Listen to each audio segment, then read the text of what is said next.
Around the Ozarks is now on your FM radio. Listen to Around the Ozarks mornings with Grace Gooley as I spotlight local people, stories, and podcasts, all while playing the country legends of the 90s and the hit makers of the 2000s. It's on the Ozarks' best country, 105.1 The Bull. It's time for Around the Ozarks News, sponsored by the Springfield Greene County Park Board, Thompson Sales, Advanced Car Care, Smouse Brothers, and United Plumbing. Here are your hosts, Ethan and Sarah Foreheads. Hi there. Happy Friday to you. The weekend is here, and I hope your week has been good to this point. If not, I hope it gets a lot better for the weekend. So let's start with some news. Yeah. Missouri State Auditor is urging leaders in the town of Fairway to pursue criminal charges over missing city money. Fairview is located in Newton County, just southwest of Monette. The auditor, Scott Fitzpatrick, says more than $10,000 in utility payments was received but never deposited between 2023 and 24. That money was handled by the former mayor, the mayor at the time, and his girlfriend, who is city clerk. The then mayor signed a statement taking responsibility for the missing funds, but told investigators he doesn't know what happened to the money. The Newton County Sheriff's Office is investigating. A proposal to eventually eliminate Missouri state income tax is moving forward in Jefferson City. A House committee approved the measure along party lines, sending it to the full House for debate. The plan would gradually lower the top tax rate as state revenue grows, with a goal of phasing out the tax entirely. If approved by lawmakers, Missouri voters would then have the final say at the ballot box. All right. We'll be watching that. That's a big one. U.S. Senator from Missouri, Josh Hawley, is proposing bipartisan legislation aimed at improving railroad safety. The Secure Tracks Act, as it's called, would require major railroads to keep human workers in charge of key track inspections. Supporters say automated technology can help find defects, but human inspectors are still needed to catch many of the problems. Railroad industry groups say current technology is already improving safety and warn that the bill could actually slow progress. Yeah, I don't know where I fall on that. I think a mix is probably good. Yeah, I don't know. I don't know enough to know. Right. Yes, that. Yeah. It's wisdom, sir. Christian to County. Say, I don't know enough to have an opinion on that matter. Keep your mouth shut and move on. That's how I feel about voters sometimes. People are like, get out the vote. I'm like, get out the educated vote. By all means, if you have an opinion, that's great. Go vote on it. But if you literally have no clue who these people are or what the issue is, how about you stay home? Do us all a favor. Christian County residents have lost their main recycling option. The county's recycling center in Ozarks shut down on March 1st after more than 2 decades in service. County says it simply can't afford it as sales tax revenue is down. It could, though, return in the future if funding becomes available. For now, the only free option in the area is the Nixa Recycling Center. And, of course, that's for Nixa residents only.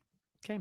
The Missouri Job Center in Springfield is temporarily operating from a new location after water damage at its building. Heavy rain caused problems at the facility on North Campbell near Commercial Street while roof work was underway.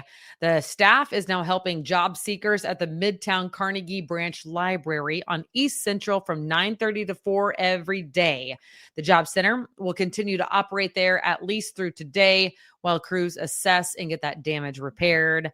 And then they will be moving back over when they can. Yeah, we'll try to update you Monday on that. They should have a better idea then over the weekend. Southwest Missouri lawmaker wants the state to better track a growing tick-related trend, which is sickness caused by ticks. Representative Matthew Overcast of Ava is sponsoring a bill to require Missouri to monitor cases of alpha-gal and Lyme disease. Alpha-gal is linked to Lone Star tick bites and can cause a permanent allergy to red meat. And the other one, Lyme disease, is very difficult and can vary widely on what symptoms present for different people. This has been a growing problem in our area in recent years. The bill has cleared a House committee and could soon go before the full chamber in Jeff City. Lyme disease, we've known about for a while now, and we've had friends with Lyme disease, and it's really awful. I mean, I Yeah. think the biggest problem is not knowing what it is until because the earlier you can know what it is and treat it, the better off you'll be. But a lot of people, certainly in years past, have not doctors haven't checked for that. I think it's probably something that they do a little more quickly now. But man, alpha gal, we've known people with that as well, and you can't eat meat. Yeah. It's crazy. And in severe cases, can't eat any animal products at all, not just meat, but even animal like dairy in some cases. Also Lyme disease, by the way, they thought my mom had that for the longest time because we grew up in a tick infested area in rural Oklahoma. And they thought what she had was Lyme disease, only to later find out it was multiple sclerosis. So I don't know a ton about Lyme disease other than that it can present differently for different people.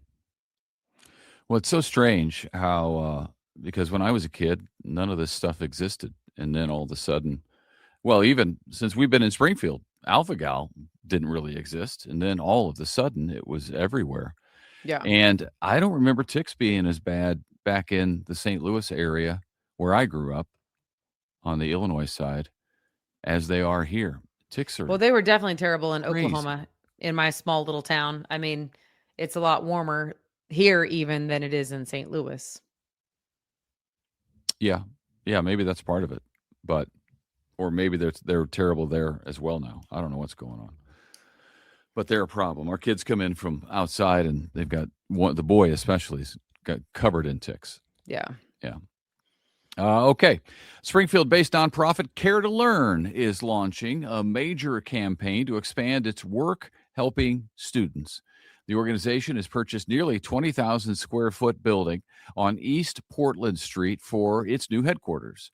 The space will allow them to store more donations and expand volunteer opportunities. Care to Learn, of course, partners with school districts across the state to provide health, hunger, and hygiene support for students. It's a great program. Renovations are expected to begin this summer with the new facility opening next year. So congratulations to them. Kansas City Chiefs are making some big offseason moves. We told you about some of these. The team released veteran right tackle Jawan Taylor, thus freeing up about $20 million in salary cap space. The Chiefs also agreed to trade cornerback Trent McDuffie, we told you about that, to the Los Angeles Rams for several draft picks. Kansas City is expected to use the added cap room and picks to rebuild part of the roster and give it another go next season. NFL free agency opens next week. Okay. 2 major amusement parks in Missouri could be getting new owners. Six Flags, or as Ethan would say, Six Flags, announced plans to sell 7 parks across North America, including Six Flags St. Louis and Worlds of Fun in Kansas City. The properties are being sold to EPR Properties. That's a company that invests in entertainment venues. The parks will operate as normal through this year, and current passes will still be honored. Any major changes would likely come after the sale is completed next year. Okay. I haven't been to Six Flags in a long time. I know. I haven't been to Six Flags in a long time either. In the Listeners, if you haven't picked up on it, people from St. Louis call it Six Flags. Like the emphasis is on the wrong syllable, in my opinion. And then people from like Oklahoma, Texas area call it Six Flags because we have Six Flags over Dallas. So we've been to Six Flags also. I was going to let this slide because I was going to be the bigger person. But for the last 3 days, you said the word rural. But of course, you say it rule. Like RULE. Rule. No, it's... You do. And I haven't 3 days in a row. I was like, there it is again. There it is again. No. And then today, you said it. Yeah. That's not Say true, it. actually. RURAL. Say it. Rule. Rule. I said it right. Rule. Rural. You Say it. can't even say the word family. You Say say it. family or Say it. something weird. Say it. Don't It's distract. rule. Don't distract. I'm not distracted. This is it. It's rule. 3 days in a row. I was like, oh, there it is again. Oh, yesterday. Oh, today. 3 days in a row. And I wasn't going to say corrected it. you on grammar, I don't know, a couple weeks ago, and I had 2 people let me know that they appreciated it. But you were wrong. Remember, I looked it up in the dictionary. Live on the air. No, this was The when other you one? mixed This up. is another time? It was either I or me or him or her or whom. Whatever it was like a hard and fast grammar rule. It wasn't a, yeah. All right. Well, just so you know, I noticed, and I was not going to say anything until you brought up Six Flags. So Say Taco Bell, by the way. say, Just do it. say it. Yeah. Taco Bell. See, and we like to say Taco Bell. Like Bell is the.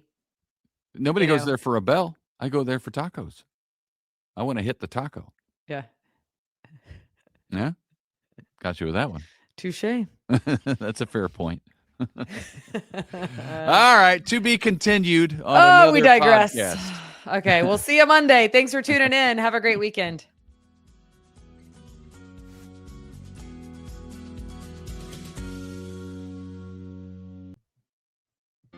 It's time for Around the Ozarks Wake Up Weather, brought to you by Command Family Medicine, Heating and Air Paramedics, The Trailer Ranch, Hewitt Messenger, and Taylor Grubaugh Chevrolet. Here's your host, meteorologist Abby Dyer. Good morning, everybody. Happy Friday. We made it to the end of the week, and the weather has been dreary and soggy, and we may get some dry time today, but there's a whole lot to talk about in the weather department. We have very active weather heading our direction today and maybe more moving our direction next week. So we still have to be on guard for rain on the way. This could lead to flooding, and there is a risk of severe weather in the forecast today, later this afternoon into this evening. So it's an important forecast to pay attention to. Make sure you have your weather safety plans in place for this afternoon and evening in case we need to put those into action later today. As far as this morning goes, the weather is okay. We have temperatures in the upper 50s and low 60s, so it's certainly starting out very warm. This will allow for a warm day. High temps expected to make it into the mid 70s. I have 76 for the high temperature in Springfield today, but that's because we've got a cold front on the way that will likely result in some severe weather. It's a widespread region too. Basically, the whole state of Missouri has some risk for severe storms today, and this extends all the way up to Chicago and all the way south to the DFW area. It's a big area across the country that's very unstable. A cold front is going to move through the Ozarks and trigger some of those showers and thunderstorms later today. So some dry time early on, but then showers and thunderstorms will break out on the radar later this afternoon into this evening. I do expect that front will still be working its way through the area early on Saturday morning, so storms could be ongoing overnight into the early morning hours tomorrow. And yes, some severe weather is possible. All week, I've been talking about this potential for severe weather today, and it looks like all modes of severe weather are still possible. Hail, huge hail is possible, 2 inches in diameter, and even larger amounts are possible. So we're talking close to golf ball, tennis ball size hail here, 70 miles an hour wind, and tornadoes possible with some of these storms that get going as well.